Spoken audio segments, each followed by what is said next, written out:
Hoje, o melhor e mais justo debate efeitos da especulação imobiliária na ocupação e no uso da terra urbana. Como a gente faz sempre, no último bloco do programa, eu gostaria que vocês, além de tudo que a gente já falou aqui, apontassem para o futuro. Quais são as questões habitacionais de primeira ordem para a agenda urbana do nosso país? Naí. Olha, eu acho, né, essa provocação, eu acho que o Estado tem que parar de ter medo de se meter, sabe? E regular mesmo, e fazer. E aí, queria até que as pessoas dissessem que elas concordam, estou pensando isso aqui agora, com base nas nossas conversas. Você acha que falta poder público? Eu acho que falta poder público. Eu acho que falta poder público de forma positiva, né? Para atuar de forma positiva. Não falta poder público para despejar, não falta poder público para até de formas, muitas vezes, né? Acho que peca, muitas vezes, não só no mérito da coisa, né? Mas na forma, né? Então, despejar, muitas vezes, de forma violenta, de forma não avisada, ou sai já, né? Não ter o tato aí com a população, não dar a informação necessária, uma série de coisas. Mas eu acho que falta uma atuação positiva, de ir lá, usar uns instrumentos, né, que a lei prevê, então os instrumentos do Estatuto da Cidade, fazer o IPTU progressivo, por exemplo, aumentar o IPTU das pessoas que não usam o seu imóvel. Plano diretor. De fato, aplicar. Pegar o que é a área de ZEIS, que era, né, ZEIS é zona de especial interesse social, então, quer para ter habitação social, fazer isso valer e ser mesmo. Eu acho que falta uma atuação, uma vontade. Agora, Manuel, o poder público, você acha que ele faz isso assim espontaneamente, mesmo com compromissos importantes que ele tem com o poder econômico, ou depende da mobilização social e do movimento da população exigindo isso? Era justamente isso que eu ia falar. Porque a boa teoria nos ensina que quem tem a terra tem o Estado. Né, domina o Estado.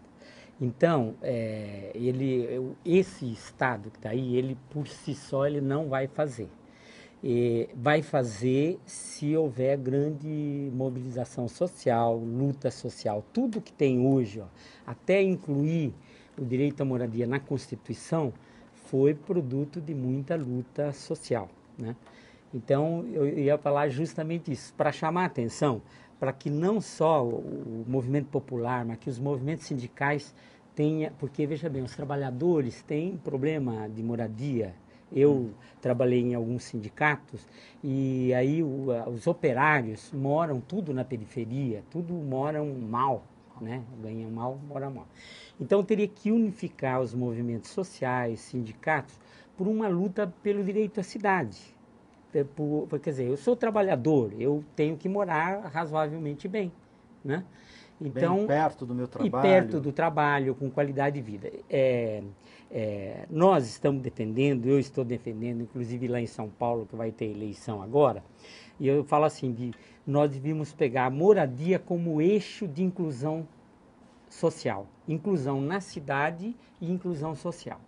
Porque diversos programas sociais, se não resolver o problema habitacional, você vai ficar alimentando a pessoa e ele não vai sair daquela condição. A moradia é o programa social mais completo que tem. Então, você teria que ter um programa habitacional de inclusão na cidade e junto com outros programas sociais para assegurar que aquela pessoa não saia dali. Ou seja, era uma condição preliminar, inclusive. Exatamente. Então, nós falamos assim, que tem que ter programas habitacionais sustentáveis.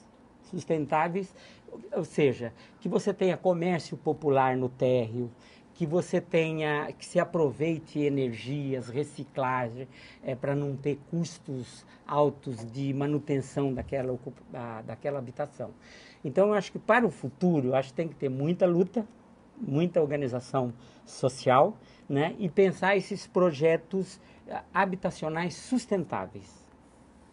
Ok, Nakano, como é que você pensa o futuro? Eu vou um pouco na linha do Manuel Del Rio, porque eu acho que hoje, nesse contexto de crescimento econômico, de geração de riqueza que o Brasil está vivendo... De distribuição de renda, inclusive. Distribuição. Agora, eu acho que a gente distribui renda via política salarial, via política tributária, via programas de transferência de renda, mas a gente está deixando de lado um outro instrumento poderosíssimo de distribuição de riqueza, que é o território, principalmente o território urbano.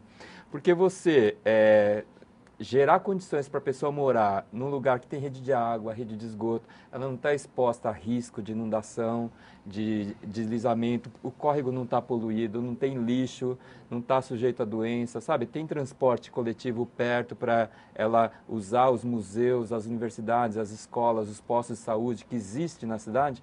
Isso é distribuir renda, isso é acessar a riqueza coletiva, né? Então, a gente está vivendo uma contradição hoje no Brasil, que a gente precisa superar, porque as pessoas estão melhorando a capacidade de consumo, estão acessando o mercado de trabalho formal, mas continuam morando mal nas cidades. A gente precisa reverter isso. Agora, um outro ponto importante dessa agenda urbana que você mencionou, eu acho que é a necessidade da gente reconfigurar as nossas cidades para melhorar as condições de vida das pessoas, mas também para fazer frente a essas mudanças que estão acontecendo no meio ambiente, no clima. Isso está sendo de um impacto muito grande, porque a gente urbanizou, né, de uma maneira violenta, né, inclusive com as pessoas. Predatória, Predatória com as pessoas e com o meio ambiente. Eu acho que a gente precisaria introduzir essa componente. Aí a Rio+20 vai acontecer agora e, infelizmente, essa pauta urbana ela está muito marginal nas discussões sobre a Rio+20. Roberto. Então, uma das coisas que eu me pergunto é essa aproximação, hoje é necessária essa aproximação para o centro, porque, por exemplo, a família desse trabalhador, ela não tem os acessos a serviços públicos ou culturais, educacionais, que ele poderia ter no centro da cidade. Uma das coisas que tem que acontecer nesse contexto de reinventar a cidade utilizar isso que esses prédios que estão mortos no centro e fazer com que a população possa ter a sua moradia digna do centro, e também a que está na periferia e que não tenha o interesse de ir para o centro da cidade, que haja uma descentralização do poder público para essas regiões também. Então, o reinventar a cidade, de uma certa forma, é isso.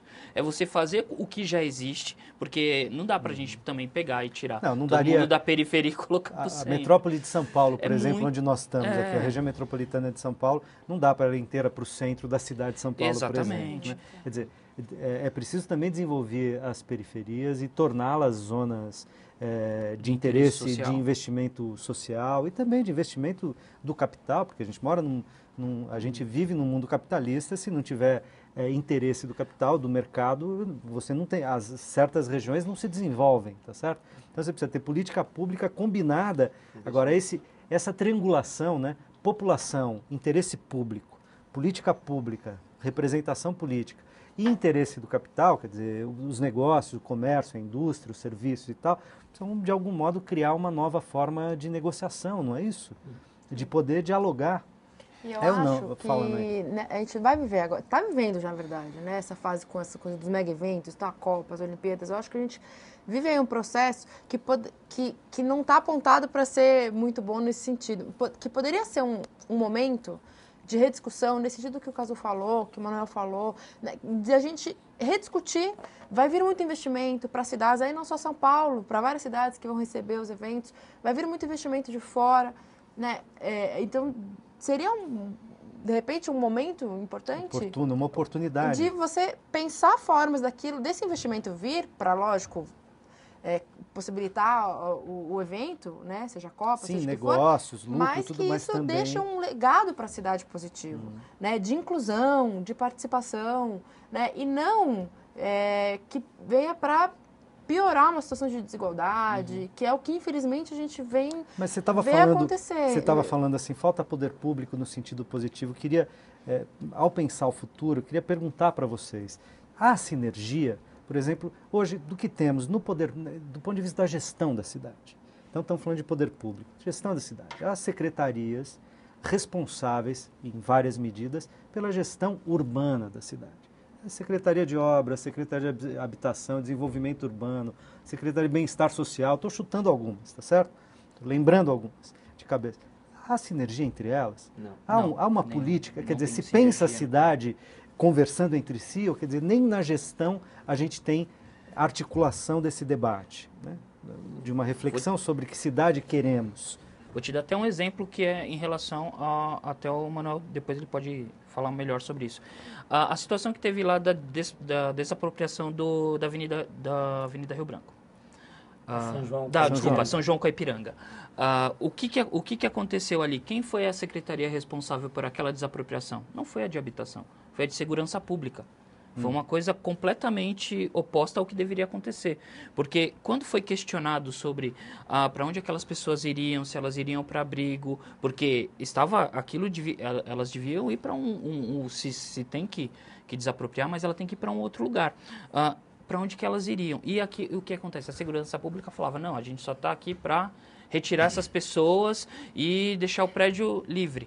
A partir dali não tem sinergia, não tem comunicação, não tem nada. A outra secretaria, ela se exime de culpa. Então, nessa administração específica, nessa gestão, tem sido muito difícil a sinergia, a comunicação com os movimentos e também entre si. Então, entre as secretarias, entre os eles, órgãos públicos. Entre os órgãos públicos então, também. o que nós temos falado, né? Que você pensar o futuro da cidade, você tem que pensar a cidade compacta. Não há como pensar essa dispersão em grande território. E pensar a cidade compacta significa essa, inclusão social, não pode excluir aqueles que têm menos. Então você tem que ter políticas públicas inclusivas que assegure que esses trabalhadores de menor renda, eles possam ter uma vida razoável naquele meio. Então, se você não é nenhuma questão de que eu quero, a humanidade precisa disso, ela precisa, a visão de futuro não pode pensar como está indo, ou como está a cidade, que vai expandindo, toma as serras, daqui a pouco liga São Paulo com a Baixada Santista e assim por diante. Então, se você pensar as cidades do futuro, você precisa pensar nessas políticas de aproveitamento dos recursos públicos, de otimizar. Eu queria pegar esse gancho da cidade compacta, porque para não cair em armadilhas, porque o mercado está defendendo cidade compacta. Agora, a gente tem que pensar qual que é a base disso, porque para o mercado, cidade compacta e densa é cidade com metro quadrado construído por espaço urbano, não é pessoas por metro quadrado construído. Não é um aproveitamento da terra urbana para a vida das pessoas. É o maior aproveitamento da terra urbana para fazer mais metro quadrado construído e poder vender. Quanto maior a demanda... Então, eu acho que eu estou estudando isso no meu doutorado, essa discussão, porque isso é chave para mim hoje, né? Então, essa discussão sobre a cidade compacta, a densidade urbana, a densidade demográfica, a densidade habitacional, é importante, eu acho que é fundamental. Agora, temos que puxar para a nossa agenda, né, do acesso à cidade, à terra urbana, porque o mercado está disputando essa agenda, mas na lógica da apropriação da terra para os negócios. Eu acho que foi importante você levantar isso, porque aí me ocorre que na questão que a gente fala da cidade compacta, é claro que ela implica em outras medidas, né?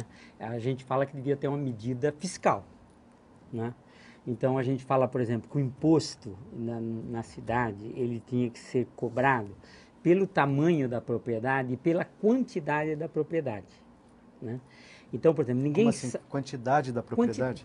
Quantidade de propriedade. Então, por exemplo, você tem uma propriedade para você morar, imposto, vamos dizer, justo, vamos usar esse termo. Você tem 2, já progressivo. Você tem 3, já vai... Quanto mais, porque em São Paulo ocorre um fenômeno interessante. Em São Paulo, eles isentaram de imposto propriedades pequenas. Então, vamos dizer, um proprietário tem 500 kitnet, ele não paga imposto. Então, você teria que, ligado à questão da cidade compacta, você teria que ter uma medida fiscal que seria imposto progressivo. Pelo tamanho, vamos dizer, você quer morar em 1.000 metros, você mora. Mas você vai pagar o imposto progressivo. Vai morar em 100 metros, vamos dizer, imposto justo, vamos lá, ou 50 metros. Você quer ter uma propriedade, imposto justo. Você quer ter 10, 15, 20, 300, imposto progressivo. Que inviabilize que a pessoa utilize a propriedade urbana como forma de exclusivamente como Exatamente. forma de negócio. tem que trabalhar a questão da cidade compacta, mas com outras medidas para corrigir distorções.